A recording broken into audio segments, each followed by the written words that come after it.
Daniel Barlam cambia de actitud cuando a sus 9 años sus padres se divorcian. Se vuelve agresivo, distante y comienza a tener muchos problemas. Su madre busca ayuda psicológica, pero le dicen que Daniel no es ninguna amenaza ni para él mismo ni para su exterior.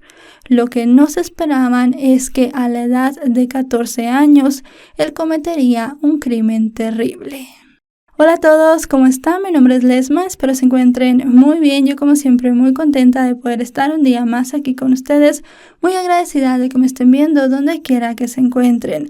El día de hoy hablaremos de un caso sucedido en Inglaterra. Acompáñenme a ver todos los detalles.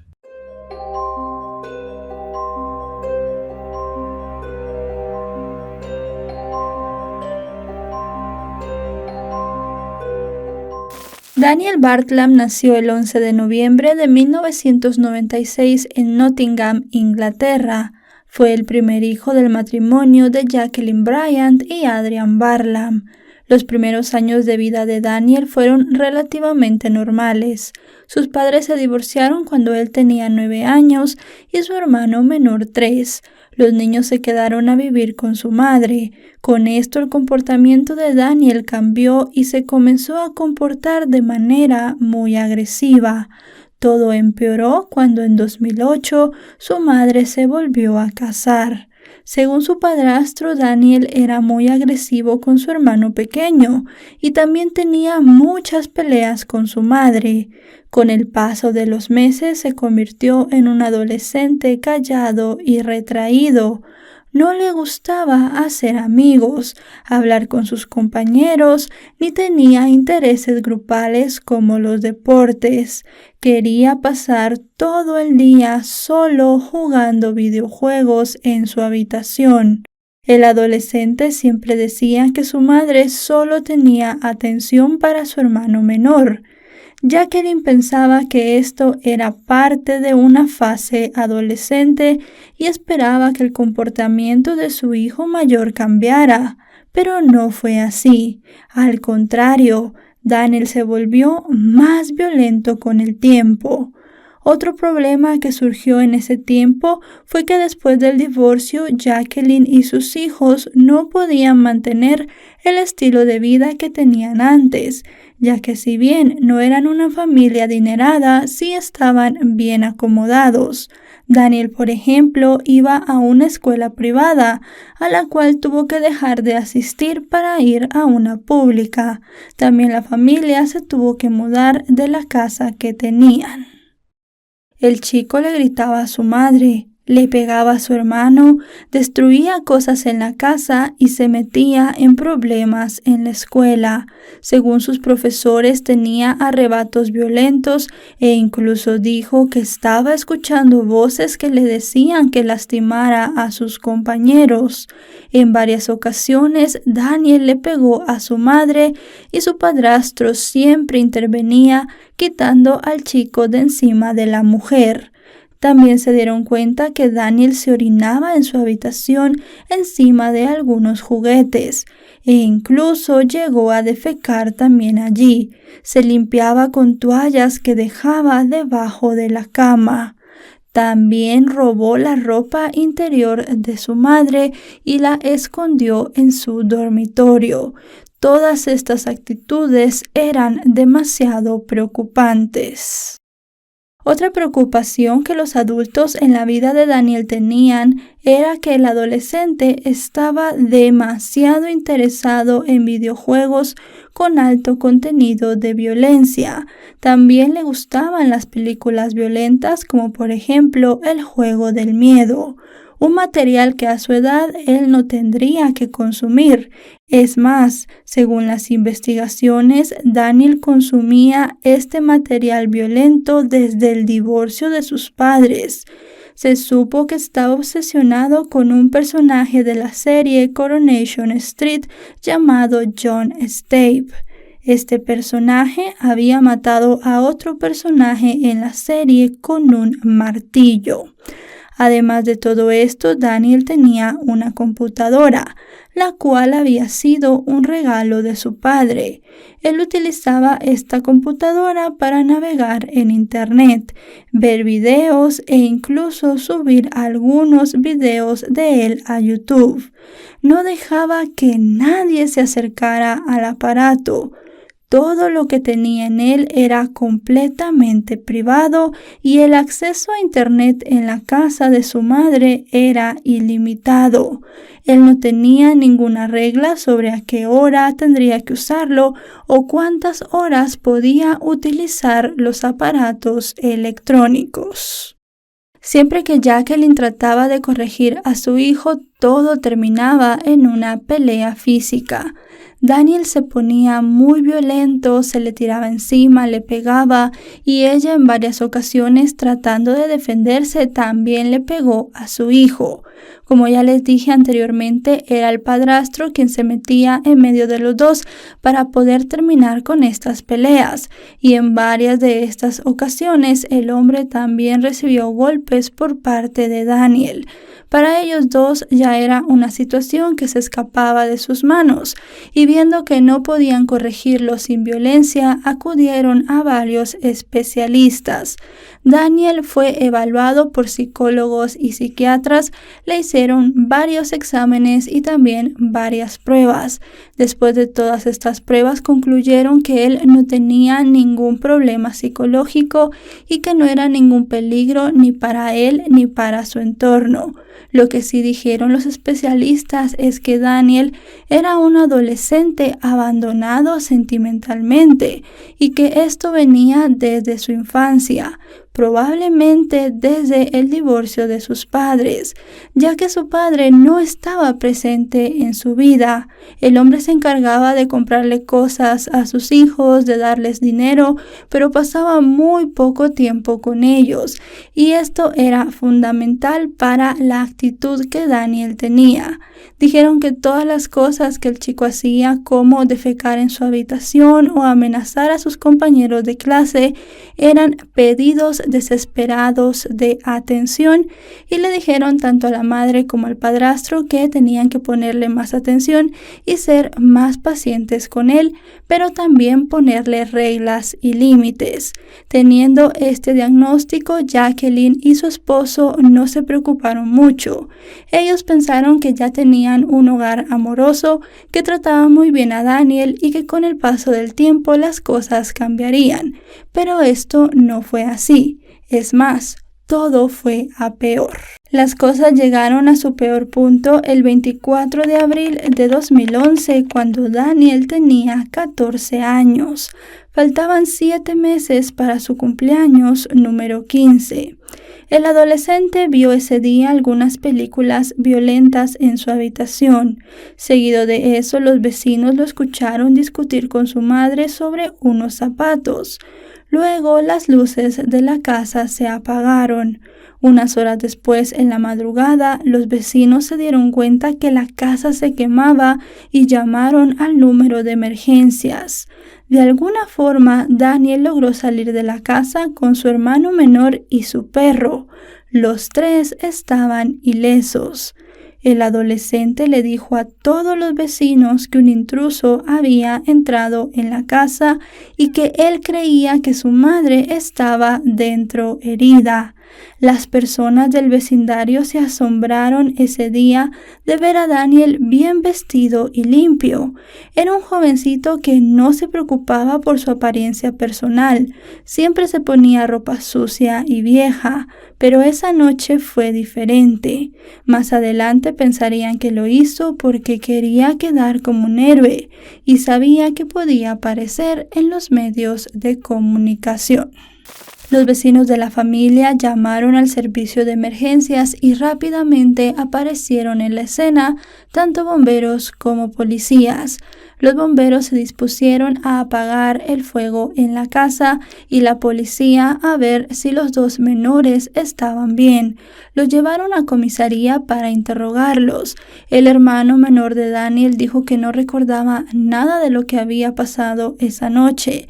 Lo único que les dijo es que él estaba durmiendo y su hermano llegó corriendo a decirle que la casa se estaba quemando. tomaron al perro y salieron del lugar. Daniel, por su parte, tenía toda una historia que contar. Dijo que esa noche él se había levantado luego de irse a dormir. Iba a bajar las escaleras para ir a la cocina de la casa cuando vio a un hombre dentro de su hogar. Su padrastro no estaba porque estaba en un viaje de negocios, así que él sabía que no tenía que haber ningún hombre dentro de la casa. Él tomó un martillo que convenientemente estaba en el suelo y se lo lanzó al hombre, pero no le dio. Cuando Daniel le lanzó el martillo a este hombre, él lo tomó y entró a la habitación de su madre. Durante unos segundos estuvo allí y el chico dice que lo vio salir por la ventana cuando el fuego estaba empezando. Esta historia para la policía ya desde un primer momento fue muy rara, porque el intruso tendría que haber tenido unos segundos bastante importantes como para venir y quemar la casa, y Daniel dijo que solo había sido un lapso de tiempo muy corto. Obviamente en unos segundos no se puede iniciar un incendio, así que comenzaron a investigar todavía más en la declaración del jovencito. Mientras tanto, los bomberos ya habían apagado el fuego e hicieron un terrible descubrimiento. En la habitación de la madre de Daniel, en efecto, había un cuerpo. No estaba del todo calcinado, pero no se podía hacer una identificación visual.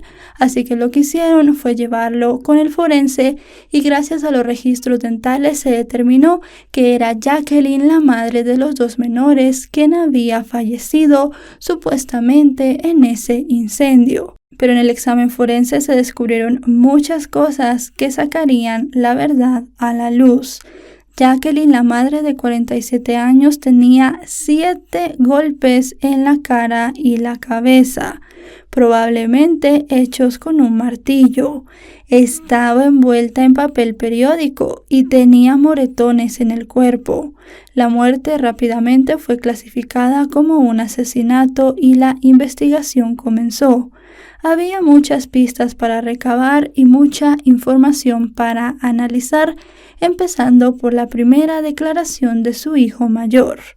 El incendio, según los especialistas, era evidente que había sido provocado. Encontraron en la casa restos de gasolina y además concluyeron que todo empezó con el cuerpo de Jacqueline. No se había rociado gasolina alrededor de la habitación o en los muebles, sino que todo se había rociado directamente sobre la mujer. Cuando esto sucedió, ella ya estaba sin vida.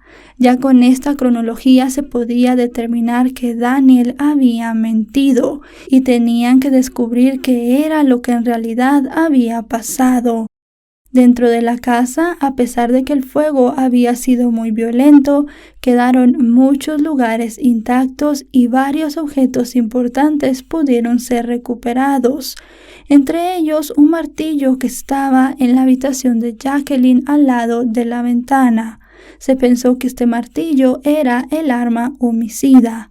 También se recuperaron algunos productos de limpieza y la computadora de Daniel. Además, en la habitación del adolescente, sorpresivamente había otro martillo, el cual también la policía se llevó para poder analizar.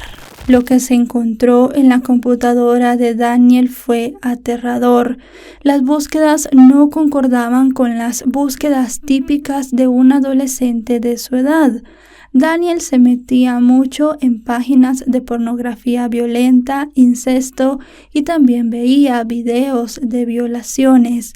Tenía escritos muy largos donde hablaba de cuentos fantasiosos que él mismo escribía donde se realizaban homicidios. Incluso tenía uno que fue espeluznante para las autoridades.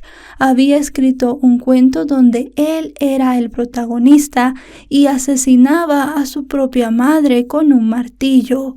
Dada la situación de los hechos, esto a la policía le pareció demasiado perturbador y además incriminatorio.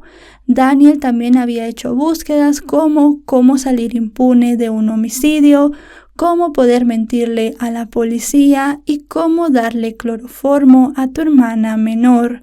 Daniel no tenía hermana, sino que hermano, y la policía pensó que tal vez él había hecho esta búsqueda con la palabra hermana para despistar. Al final de cuentas, toda esta evidencia era muy incriminatoria, aunque realmente no había nada que ligara directamente a Daniel con el asesinato de su madre. Esa prueba tan importante vendría después, ya que el martillo que encontraron en la habitación de Jacqueline, que creían era el arma homicida, en realidad no lo era. No tenía la misma forma de las heridas de la mujer. El arma homicida era el martillo encontrado en la habitación de Daniel.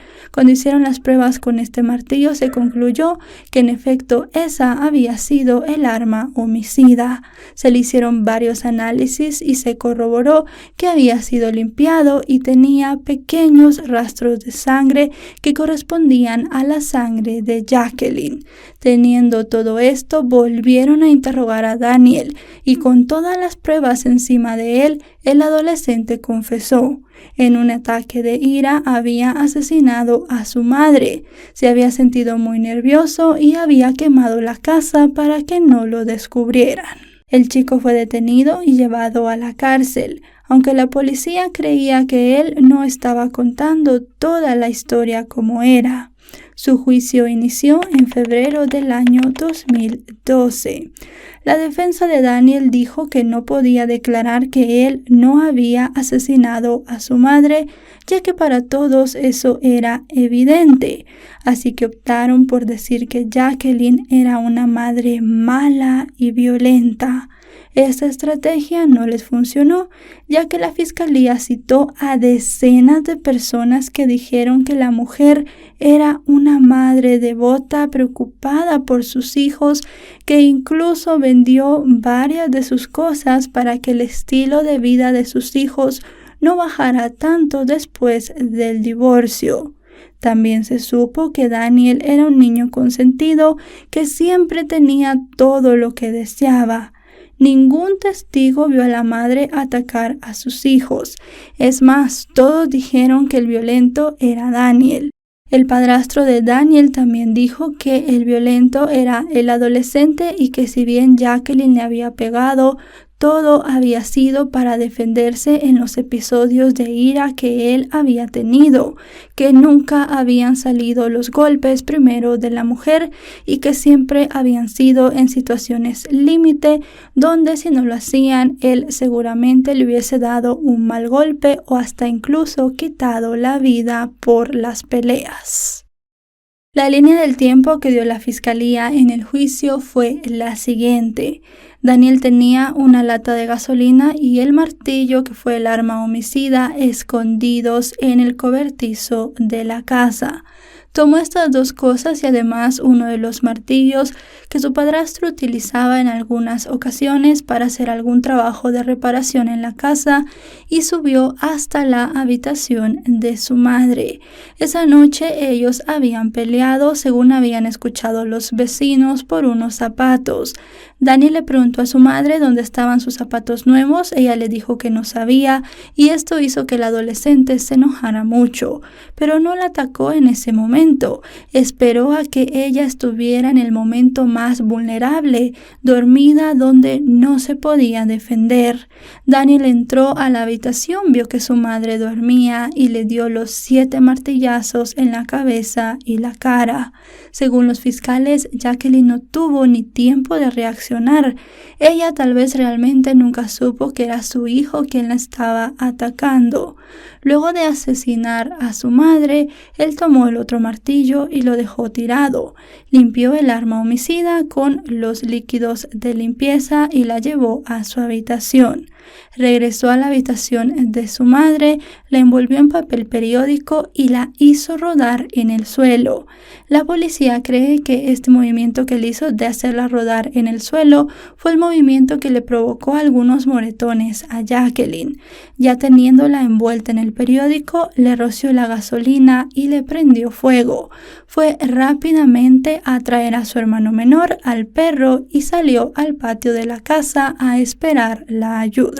Los fiscales también dijeron que Daniel buscaba salir adelante con el asesinato perfecto y además quería tener el papel de héroe. Por eso se había vestido bien esa noche. Él quería salir en todos los titulares de los periódicos como un chico que había salvado a su mascota y a su hermano menor. También dijeron que había un grado de planificación bastante alto, ya que tenía el martillo y la gasolina escondidos en el cobertizo en el jardín, pero no pudieron especificar ni cuándo ni dónde los había conseguido. Se sorprendieron todos que un adolescente de 14 años tuviera todo eso en su mente y fuera capaz de armar un plan así. De igual manera se hizo mucho hincapié en que en la escena había un gran grado de violencia y que se podía ver en las heridas que el forense había encontrado que había sido un crimen perpetrado con mucho odio. Teniendo toda esta información en los medios de comunicación, ya se hablaba de que Daniel recibiría una condena ejemplar. Había premeditación, planeamiento, saña y violencia en su crimen, pero esto no fue así. Es más, el jurado al dar su veredicto hizo hincapié en que tal vez si a Daniel se le hubiese dado la ayuda psicológica necesaria, el asesinato nunca hubiera pasado. También dijeron que esperaban que el Estado se hiciera cargo de él en la cárcel y que le dieran la ayuda psicológica y psiquiátrica necesaria para que pudiera ser reinsertado en la sociedad. El joven fue encontrado culpable de asesinato en primer grado y se le dio una cadena perpetua, pero se le dio la posibilidad de salir con libertad condicional luego de 16 años de condena. No se sabe si le darán la libertad condicional o no, pero existen muchas personas que creen que Daniel saldrá libre luego de esos 16 años, entre ellos su padrastro, que dice que se siente muy mal y que además de eso tiene mucho miedo que cuando Daniel salga, vaya, lo busque y le quite a él también la vida. Y bueno, chicos y chicas, hasta aquí el video de hoy. Un caso muy impactante perpetrado por un menor de edad hacia su propia madre. Creo que eso lo hace todavía más impactante. La condena de Daniel es cadena perpetua. Podrá tener una libertad condicional, pero no es 100% seguro que se la den. Pero eso sí, tiene la oportunidad. El padrastro está muy nervioso. Dice que por los alegatos del jurado y las recomendaciones que dieron, él cree que en efecto le pueden dar esa libertad condicional y buscar que él se reinserte en la sociedad, y el miedo que tiene es que vaya y lo busque, lo mate a él o que cometa cualquier otro asesinato. Eso se verá ya en unos años cuando se cumpla esa primera condena, vamos a decirlo así, que fue la que le dieron a él. No se sabe mucho de la vida de Daniel en la cárcel. Si este video les ha parecido informativo, recuerden dejarle un me gusta, recuerden suscribirse si no lo están, porque actualizo varias veces por semana y si están suscritos les llegará una notificación cada vez que yo suba un video. Me pueden seguir en mis redes sociales, aparezco como LesmaVR en Facebook, Twitter e Instagram. Tengo otro canal donde también hablo de estos casos, comparto espacio con mi novio, va a estar en la descripción de este video por si quieren ir a verlo y si les gusta también suscribirse. Nos vemos hasta otro caso. Adiós.